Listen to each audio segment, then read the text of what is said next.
I'm not gonna lie to you guys, I don't think I've ever been in a situation where if my football team wins next week, they're the 2 seed, and if they lose, they could potentially miss the playoffs. So that's fun. Anyway, what is going on, guys? Welcome to my Week 17 reactions, and most importantly, Happy New Year to everyone. My voice might sound a little raspy, I'm still getting over my cold, but I am feeling better, so we are good to go. And before we hop right into my reactions, we got a couple of plugs as always. So don't forget to use code WyattzWorld on G Fuel or Prize Pitch, where you can save yourself a discount on any G Fuel products or match up to $100 of your first deposit. But that's all I got for plugs. Let's get into my reactions.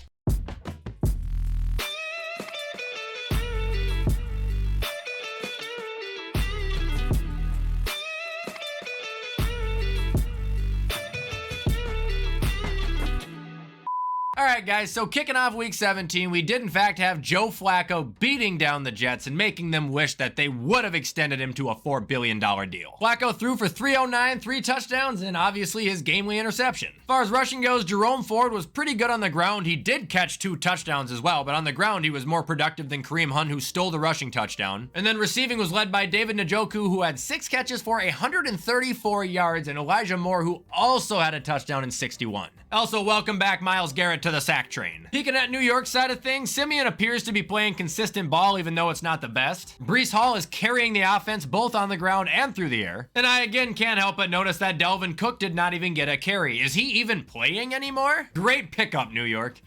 Now moving on, we got the Lions at the Cowboys, and I know this is a very, very sensitive topic. For those who didn't watch the game, the Lions got absolutely screwed at the end. They got a penalty on them that wasn't even there. I don't know how else to explain it other than that, but I also can't go without saying that the Lions could have easily won this game had they not been playing so aggressive in the first place. So at the same time, it's like, you got fucked, but you kind of fucked yourselves. Anyway, moving on to Detroit here. Jared Goff, 271, 1 touchdown, 2 picks. Montgomery had the rushing touchdown. Amon-Ra had the receiving touchdown in 90 yards. Sam Laporta had a good game too. Don't want to leave that out. And I would also like to highlight that Aiden Hutchinson had a 3-sack night. Someone called him the most overrated player in the league on Friday's video, man. That's rough. Looking at Dallas now, Dak threw for 345 and 2 touchdowns, with one of the touchdowns being an insane play where he avoided a safety and threw a bomb to CeeDee Lamb. Tony P did nothing. CeeDee had 227 and 1 touchdown. Brandon Cooks had 60 and a touchdown. Defense got 2 picks and a sack. And even though I like you, Dallas, the referees definitely bailed you out. But Detroit, you still shouldn't have been playing like a jackass. All right, now moving on, we got the Titans at the Texans. And yeah, the Texans did what they needed to do here. They beat the Titans' ass. Looking at Tennessee here first, because there is nothing to highlight other than the fact that D-Hop had 7 for 72. This might have been one of the worst offensive games I think I've ever seen. Like, this is fucking horrible, you guys. Looking at Tennessee now, CJ Stroud 213, 1 touchdown, 0 picks. Rushing was led by Singletary, who had 16 for 80, and then in second place was Dameon Pierce, who had a cool 8 for 16. Receiving was literally split up between 10 men, being led by Nico Collins, although Brevin Jordan did have the 1 score. And defensively, they had 6 sacks, as well as Kaimi Fairbairn kicking them 14 points. Couldn't have been more opposite here. One of these teams couldn't work together, and one of them loved to work together.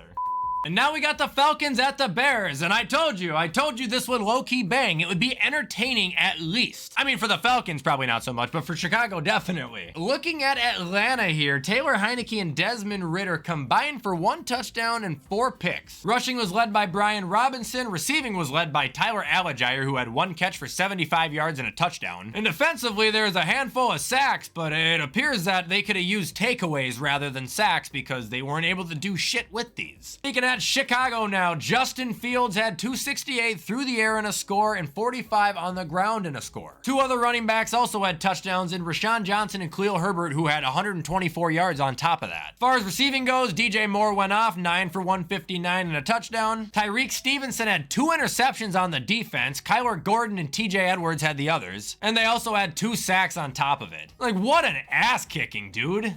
All right, now moving on, we got the Ravens beating the hell out of the Dolphins, and thank you very much for that, Baltimore. You just gave Buffalo a chance to do the funniest thing next week. Looking at the Ravens here now, first, it's a little hard to ignore the Lamar MVP talk now after a 321-yard game with 5 touchdowns. As far as rushing goes, Gus Edwards had 68 for a touchdown. Melvin Gordon had a touchdown, out of all people. Receiving was led by Zay Flowers, who had 3 for 106. Isaiah Likely had 2 touchdowns. Justice Hill had a touchdown, and defensively, we had 2 interceptions interceptions and 3 sacks on the day, which is hopefully being used as confidence to fuel the Bills about next week's game. Peeking at Miami now, Tua won 237, 2-2. Akane had an elite day, 14 carries for 107. Akane also caught a touchdown. Cedric Wilson caught a touchdown. Tyreek led the team with only 76 yards, which for him is really low. And then defensively, there is really nothing to highlight, and I mean really nothing when you look at the fact that Bradley Chubb, I'm pretty sure, tore his ACL. Miami, you can think I'm being sarcastic on this, but I mean it. That fucking sucks, and I'm sorry. And as far as next week goes, well, let's have ourselves a clean championship match. Now moving on, we got the Saints beating the Bucs, and I tried to tell myself even when I made this pick that the Saints are just so bad that they could fuck around and win this game, and that's what they did. Second winning team they've beaten all year, and look how weird this offense is. Derek Carr, 2 touchdowns, 197. Leading rusher, Jamal Williams. Leading receiver, Jawan Johnson, 8 for 90. Defense had 2 sacks, 2 picks, played well. Kicker at 11 points. This is just a classic Saints game that they'll do once every 2 months. Looking at Tampa now, Baker, 309, 2-2. Rashad White wasn't able to do much on the ground. Receiving was led by Trey Palmer, who had 4 for 84 in a score. Chris Godwin had 81 yards in a score. Evans had 70 yards. But it looks like what kind of killed them here is the defense, as they were only able to generate 1 sack throughout the entire day and 0 interceptions. I don't know what to say other than the fact that I'm sorry Derek Carr woke up and decided that this was going to be his 1 week of the year. He didn't fuck up. I'm actually mad about this outcome. All right, now moving on, we got the Bills beating the Patriots, and this game was fucking disgusting. I mean, our defense played lights out. Rasul Douglas is great. They had like 3 or 4 turnovers in the first quarter, but our offense couldn't click, dude. The receivers kept dropping balls. I know there was for sure 3 drops in the first quarter. And on top of that, there was no time for Josh Allen to do anything. There was no protection. Plus, at the end, Josh got drilled, and I think his shoulder got hurt, and I just gotta pray every day that it's not gonna impact his future. Anyway, looking at Buffalo here, Josh passing, he did nothing, obviously. Rushing, he did have 2 touchdowns. Receiving was led by Dalton Kincaid, who had 4 for 87. Stephon Diggs continues to still struggle. And then we got the defense that carried the team with 3 sacks, 3 interceptions, and I want to say 2 or 3 fumbles. Looking at New England now, Bailey Zappi, 0 touchdowns, 3 picks. Rushing accounted for all the points, which was Zappi and Zeke. Receiving did nothing. Defense did nothing besides the pick that was, again, pretty much thrown right to them. And Buffalo got a much-needed win, but like I said, it's not convincing enough to me where I'm even close to comfortable going into next week. Defensively, I am. Offensively, I'm worried. And now we got the Cardinals beating the Eagles. You guys are so lucky my energy is low and I don't have a voice. Otherwise, you would be getting a 5-minute psychotic laugh. Philadelphia, your ass. Kyler Murray, 232, 3 touchdowns. James Conner, 128 and 1 rushing touchdown. Also had a crazy receiving touchdown. Receiving was led by Greg Dortch. There were 3 total receiving touchdowns between James Conner, Michael Wilson, and Michael Carter. And it looks like on the defense, it was Joey Blount who had the interception on Jalen Hurts. And honestly, I believe that was in a Hail Mary. Looking at Philly now, Jalen, 167 only, but 3 touchdowns. Rushing, they did not accumulate anything. Receiving was led by A.J. Brown, who only had 53 yards, while Julio had 2 catches for 2 touchdowns. And their defense did get a pick. Jalen Carter did get a sack. But unfortunately, they still came up just a little bit short to the almighty Arizona Cardinals. Shaquille Leonard, you picked the wrong team, man. I'm telling you that right now. You probably should have gone to Dallas if you were going to that division. Because like I said, Philly is buns. Now we got the Panthers getting shut out by the Jaguars, 26-0. XFL. Not even looking at the Panthers, there is nothing to highlight. How could there be? So checking out Jacksonville, CJ Beathard, 178 yards, 0-0, but he did his job. Rushing, we had Etienne, who broke out with 16 carries for 102 yards and 2 touchdowns, carrying the offense. Evan Ingram led the team with 6 receptions for 60 yards. And defensively, we had 6 sacks, 2 of them coming from Trayvon Walker and 3 coming from Josh Allen. And there's also an interception on the day. You know, I went on my rant about Trayvon Walker a few weeks ago not living up to his #1 overall potential. Ever since I've said that, he has been an absolute animal. Now get healthy, Jacksonville. All right, now we got the Raiders losing to the Colts, and I didn't watch a snap of this game. Looking at the Raiders first, Aiden O'Connell was able to move the ball down. 299, 2 touchdowns, where 126 of those yards and both touchdowns were to Devontae Adams. Zamir White was okay on the ground, 71 yards. He didn't score. And looking at their defense, they had just a solo sack, and that came from Adam Butler. Now, if we peek at the Colts, Minshew Mania went 224 for 1 touchdown. Jonathan Taylor ran for 96 yards and a touchdown. Alec Pierce led the team in receiving at 58 yards and a score. Defensively, they had 2 sacks from DeForest Buckner and Tyquan Lewis. And of course, a kicker who supplies you with 11 points. Sorry to say it, Raiders, but you really needed to win this game, and you came up just a little short.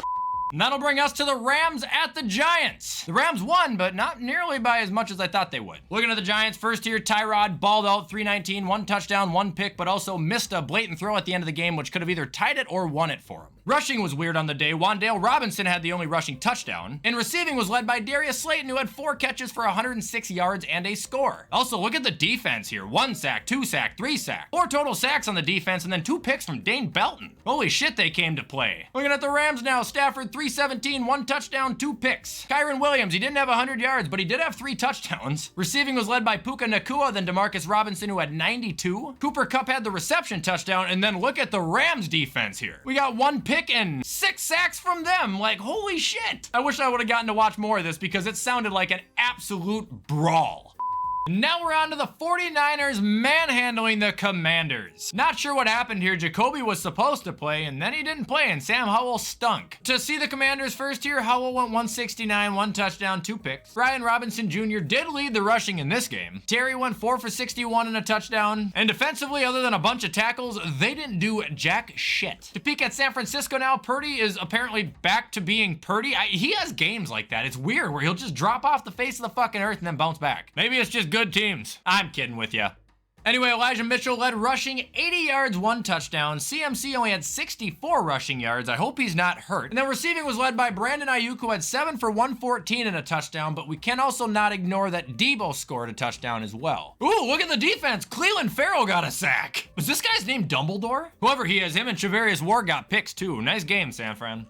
Now we got Pittsburgh beating Seattle. This is one of the few I got wrong this week. Damn. Looking at Pittsburgh, Mason Rudolph might just be the QB1 after all. 274, 0-0. Very good completion percentage. Also, look at the running backs here. Both of them, especially Najee Harris, went off. Pickens had a casual 131-yard day. Deontay had 76 yards. Chris Boswell kicked 12 points. And their defense might have not been perfect, but their offense basically was. Checking down Seattle now, Geno threw for 290 and 1 score. Kenneth Walker had a touchdown and 53 yards. DK had 106 yards. And Leonard Williams again came up with a sack. But unfortunately, he might be sitting in the same spot this postseason that he would have been at if he was on the Giants still. Okay, next game, Kansas City beating the Bengals. For Cincinnati, Jake Browning threw for 197, 1 touchdown. Also had the rushing touchdown on the day. It doesn't look like anybody did good there. As far as receiving goes, a bunch of people caught passes, but nobody caught over 41 yards, and Joe Mixon had the solo receiving touchdown. Looking at Kansas City, Mahomes played the best he could. Of course, he had another 2 or 3 drop passes. Pacheco punished the ground for 130 yards. Rashee Rice caught 127 of them, while Travis Kelce only had 16. Actually, weirdly, both teams running backs had their solo reception touchdowns too. That's kind of weird. Anyway, looking at the rest of the team here, the defense acquired 6 whopping sacks, where 2 of them came from Justin Reed, and their kicker Harrison Butker, wait for this one, kicked 19 points. Steroids. Now we've got the Broncos beating the Chargers, and I think I was pretty close on the score to this game. I said it would be really boring and the Broncos would win, and that's what it appears to be. Looking at Easton Stick in the Chargers first, he threw for 220 and a couple donuts. We had 7 different rushers in this game, where Austin Eckler led with 46 yards. And the receiving leader this week was Alex Erickson with 7 for 98. Also, Derwin James and Khalil Mack both got sacks, so I mean, that is positive for the defense. But I don't think there's a fan who really gives a fuck at this point. Checking out the Broncos now, Jarrett Stidham didn't do bad, 224 for 1 touchdown. Running was pretty absent. Receiving was led by Lil Jordan Humphrey, who had 69 yards and a score. And their defense, as well as many others this week, failed to come up with even so much as 1 sack or a pick. Also noticing a repeating trend that the teams that fail to do that typically lose.